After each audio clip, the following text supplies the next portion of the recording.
Skilled pilots perform some of the most difficult and dangerous plane landings imaginable. The most difficult plane landings.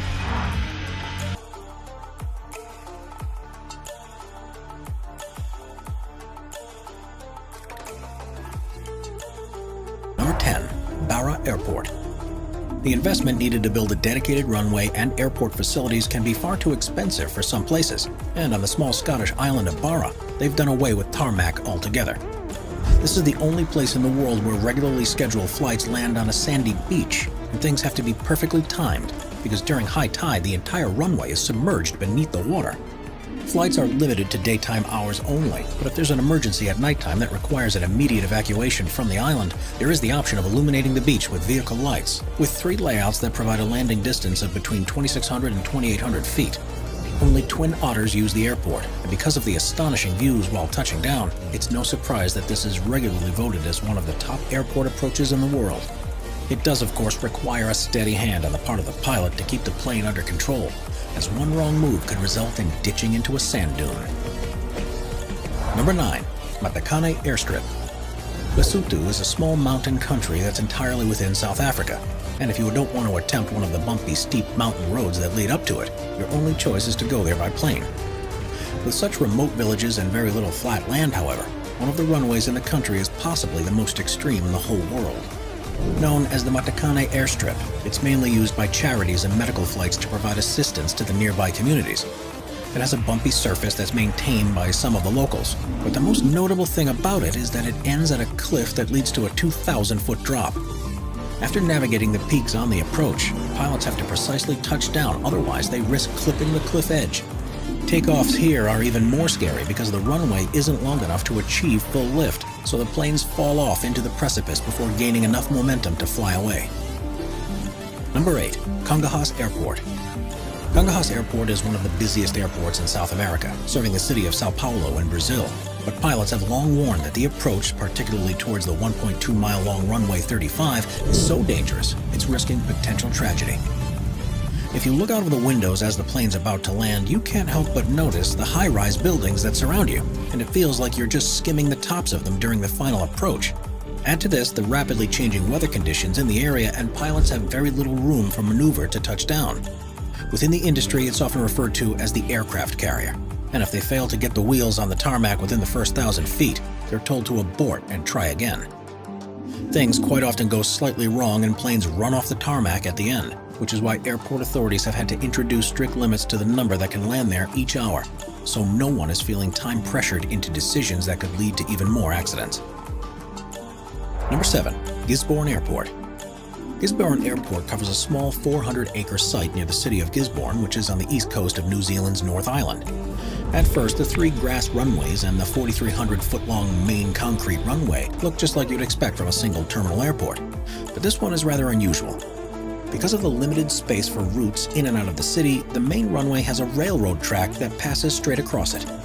It's one of the only places in the world where this happens, and requires constant communication between air traffic control, the railway company, and any approaching planes to ensure the runway is clear when they're making their approach.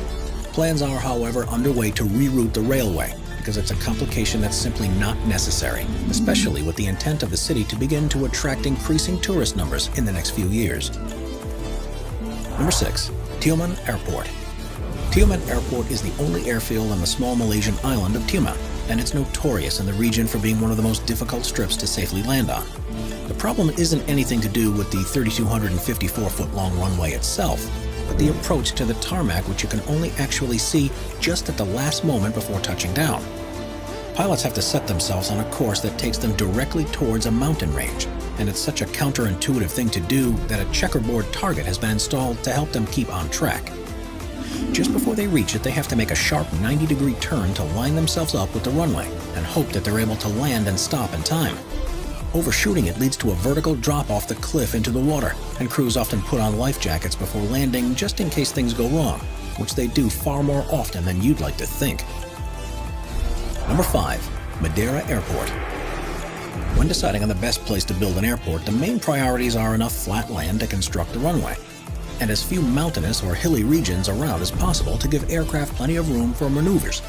But what if this simply isn't possible? That's what the planners on the small Portuguese island of Madeira faced, and the result was one of the most hair-raising landings in the world. At first, there was only room for a runway that was 5,250 feet long, but after a nasty crash in 1977 where a plane smashed through a bridge at the end and came to a halt on the sandy beach beyond it, there was no choice but to extend it. The problem, though, was that there wasn't enough land to do so engineers built 180 columns that are 230 feet tall and support the extended tarmac over the beach. The result is now an approach that involves flying in low across the ocean and aiming towards a mountain peak. Pilots have to quickly bank right to line up on the heading towards the runway, and even though it's now much longer, they only have a limited time to safely land, otherwise they'll roll off and end into the ocean. The winds that blow across the ocean and are channeled between the mountains adds an extra level of complexity to every landing, and the airport is notorious for its bumpy and turbulent landings. Number 4. McMurdo Station. McMurdo Station is a United States research facility on the southern tip of Ross Island in Antarctica, and since it's so far away from the rest of civilization, the only feasible means of delivering supplies and personnel is by plane. The problem, of course, is that the surrounding terrain is completely covered by snow and ice, so its landing strip is unlike any other. It's rebuilt every year for the summer season, and by the time the sea ice begins to break up around December, flights revert to a more stable airfield further away. Amazingly, it's strong enough to accommodate large aircraft like C-5 Galaxies and Boeing 757s, and when it's in operation, pilots say that the ice almost feels like landing on concrete. The weather conditions are, of course, something much more tricky to contend with, and powerful winds can seem to appear out of nowhere. Whiteouts are of particular concern too, because if the wind picks up snow and ice into the air, it can virtually be impossible to determine where the sky ends and the land begins. One major difference too is that when planes come to a final stop after landing, the ice that it's on will sink several inches into the water below. This means everything has to be closely monitored by laser sights to prevent losing aircraft into the water. The only accident to ever happen here took place in 1960, when a Lockheed EC-121 Morningstar crashed on its approach. All of the crew survived, but because the plane was stuck in the snow, no attempts were made to recover it, and it was simply allowed to sink into the water when the ice melted in the spring. Number 3. Tenzing-Hillary Airport. In 2019, Tenzing-Hillary Airport was named as the most dangerous in the world. And the more you learn about this place, the more you realize why it was a deserved title. It's located in the town of Lukla, which is in eastern Nepal, and is where many people who are planning to climb Mount Everest fly into. At an altitude of over 9,000 feet, it's surrounded with mountainous terrain, with a steep drop at the end of the runway, and a solid wall at the other. Flying at these heights poses extra problems because of the thin air, which reduces lift and air resistance, meaning it's more difficult to generate enough power to fly, and it takes longer to slow down. This makes trying to land on one of the world's smallest runways extremely tricky, and there's no room for second chances because there simply isn't the space to fly around and try again. Bad weather further compounds the issues, and when the clouds are low, it's almost impossible to see where the runway starts, and this has been the cause of several accidents in recent years. The one thing in pilots' favors is that the runway is at an angle, which helps them to slow down once they've stuck the landing. Only helicopters and small fixed-wing aircraft are allowed to travel to this airport, and pilots each have to have special training about the place's unique quirks before they're even allowed to attempt it. Number 2. High wind landings. When conditions are perfect, aircraft are one of the safest and most comfortable ways to travel, but things can quickly change when the wind picks up, especially during the most dangerous part of any flight, the takeoff or landing. Pilots aren't affected too much if there's a head or tailwind, but the real difficulty comes when there's a crosswind, and the stronger it is, the more complicated performing a landing becomes.